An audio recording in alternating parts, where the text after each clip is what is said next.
जन्म से ही पानी का हर घूंट मुझे और मजबूत बनाता गया। 3 महीने में ही मैंने 10,000 बार लात मार ली थी। 4 महीने में ही मैंने रेंगना और पकड़ना सीख लिया था। 5 महीने में ही मैं उड़ने लगा था अपने पुनर्जन्मित जादुई शक्ति के कारण। जब तक मैं अपने शरीर के किसी एक हिस्से को लगातार प्रशिक्षित करता रहता, वह हिस्सा अनंत रूप से मजबूत होता जाता।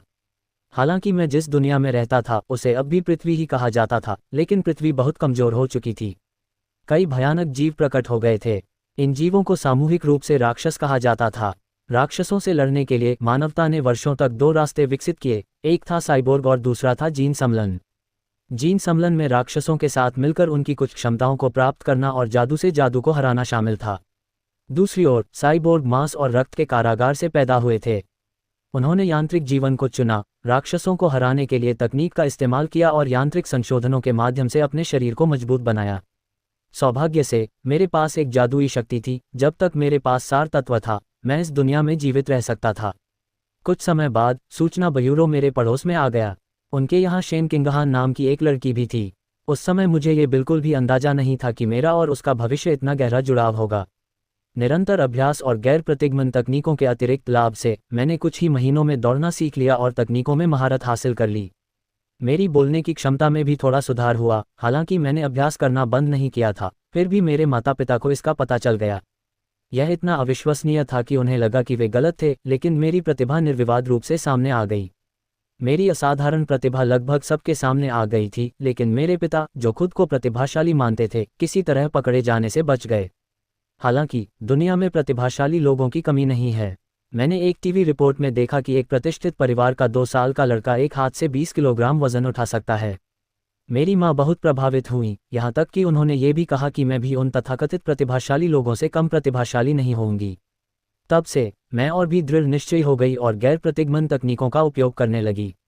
2 साल की उम्र में मैं एक हाथ से आसानी से 20 किलोग्राम उठा सकता था। हालांकि मेरी वाणी अभी भी मेरी उम्र के अन्य बच्चों की तुलना में अटपटी और अस्पष्ट थी। शक्ति स्तर में भारी अंतर के कारण हम साथ नहीं खेलते थे। फिर भी उसे दूसरे हथियार के रूप में इस्तेमाल करना ठीक था। लेकिन इस दूसरे हथियार में हमेशा एक छोटी सी समस्या रहती थी, कभी कभी उसमें से पानी रिसता था। जब मैं 3 साल का हुआ तो 40 किलोग्राम का सामान उठाना मेरे लिए मुश्किल नहीं था। उस समय मैं अपनी ही उम्र के उस देवता से पहले ही अधिक शक्तिशाली था। लेकिन मैंने पाया कि मेरा शारीरिक स्तर केवल सामान्य स्तर 1 पर था और मुझे नहीं पता था कि स्तर 2 तक कैसे पहुंचना है। इसलिए इसी सवाल को मन में लिए मैं पहली बार अपने घर से बाहर निकला और पहली बार बाहरी दुनिया देखी। वे बुनियादी समलन प्राणी और यांत्रिक प्राणी, और वह जगह जहां मैं जाना चाहता था पुस्तकालय थी। क्योंकि मेरे माता पिता मुझे इलेक्ट्रॉनिक उपकरणों से बहुत अधिक संपर्क रखने की अनुमति नहीं देते थे, इसलिए मेरे सवाल का जवाब पाने का सबसे अच्छा तरीका पुस्तकालय में आकर पढ़ना था। मुझे इस तुच्छ पृथ्वी की एक नई समझ विकसित होने लगी। रहस्यमय ऋतु के प्राचीन अभिलेखों से पता चला कि यह संसार 6 स्तरों में विभाजित था: सामान्य, उच्च, दुर्लभ, व्यावहारिक, पौराणिक और अलौकिक। प्रत्येक स्तर को आगे 9 चरणों में उपविभाजित किया गया था और साधारण मनुष्य सामान्य स्तर के पहले चरण में थे। इसलिए मनुष्य व्यावहारिक रूप से उच्च स्तर के प्राणियों से हीन थे। मैं जानता था कि इस खतरनाक संसार में जीवित रहने के लिए मुझे अपनी प्रगति तेज करनी होगी। क्योंकि मैंने पढ़ने का ज्ञान अर्जित कर लिया था, इसलिए मुझे स्वर्गीय मानव गठबंधन और उससे जुड़ी शक्तियां प्राप्त हुईं। इसके बाद मैंने साहित्य और मार्शल आर्ट दोनों का अभ्यास शुरू किया। मैं पढ़ने के साथ साथ लगन से अभ्यास करता था। 4 वर्ष की आयु में मैंने अपने बालवाड़ी काल में उसी वर्ष मेरी शक्ति का स्तर सामान्य स्तर के दूसरे स्तर तक बढ़ गया और मैं एक हाथ से 80 किलोग्राम वजन उठा सकता था। वयस्कों में भी इसे काफ़ी अच्छा माना जाता है। दूसरी ओर किंगहान को बिस्तर गीला करने के कारण अन्य छात्र अक्सर परेशान करते थे। कहते हैं ना, बड़ी शक्ति से बड़ी शक्ति मिलती है। इसलिए मैं मंच पर कूद पड़ा और चिल्लाया, चुप रहो। जो भी खुद को बिस्तर गीला करने का बादशाह कहेगा, उसे हर दिन बिस्तर गीला करना पड़ेगा। बाकी बच्चे डर के मारे रोने लगे, लेकिन किंगहान मुझे प्रशंसा भरी नज़रों से देख रहा था। इस दबंगई भरे कदम ने मुझे अप्रत्याशित रूप से किंडरगार्टन का नेता बना दिया। 6 महीने बाद मैंने पढ़ने का काम पूरा किया और स्वर्गीय मानव सहचर्य का जैविक गुण प्राप्त किया। तब से मेरी सीखने की क्षमता मानव क्षमता के शिखर पर पहुंच गई। समय तेजी से बीत गया और अब हम लगभग 7 साल के हो गए हैं। किंडरगार्टन से अभी अभी पास हुए हैं। प्राथमिक विद्यालय शुरू करने से पहले मैंने अभ्यास जारी रखा और खुद को बेहतर बनाया। अब मैं एक हाथ से 2 वजन उठा सकता हूँ, 2 मीटर ऊंची कूद का रिकॉर्ड तोड़ सकता हूँ और 100 मीटर की दौड़ 8 सेकंड से कम समय में पूरी कर सकता हूँ। दूसरों की मदद से मैंने अपने खाली समय में लगभग प्राथमिक विद्यालय का पाठ्यक्रम पूरा कर लिया है। जल्द ही मैंने आखिरकार अपने प्राथमिक विद्यालय के छात्रों का स्वागत किया। चूंकि मैंने पहले ही माध्यमिक और उच्च विद्यालय के पाठ्यक्रम स्वयं से पढ़ना शुरू कर दिया था, इसलिए प्राथमिक विद्यालय की प्रतियोगिताएं मेरे लिए स्वाभाविक रूप से आसान थीं। लेकिन चाहे कुछ भी हो, ये सब पाठ्यक्रम का ही हिस्सा है। मैं बस प्राथमिक विद्यालय में सबसे अच्छे छात्र के रूप में अपने अंकों को जल्दी सुधारना चाहता था। स्कूल में जब भी मुझे खाली समय मिलता, मैं शेन किंगहांग के स्कूल में अभ्यास करने जाता था। हालांकि शेन किंगहांग विशेष रूप से प्रतिभाशाली नहीं था, लेकिन वह स्कूल के खेलों में अच्छा था और सेमेस्टर के अंत तक वह कक्षा में दूसरे स्थान पर आ गया था। बेशक मैं पहले स्थान पर था।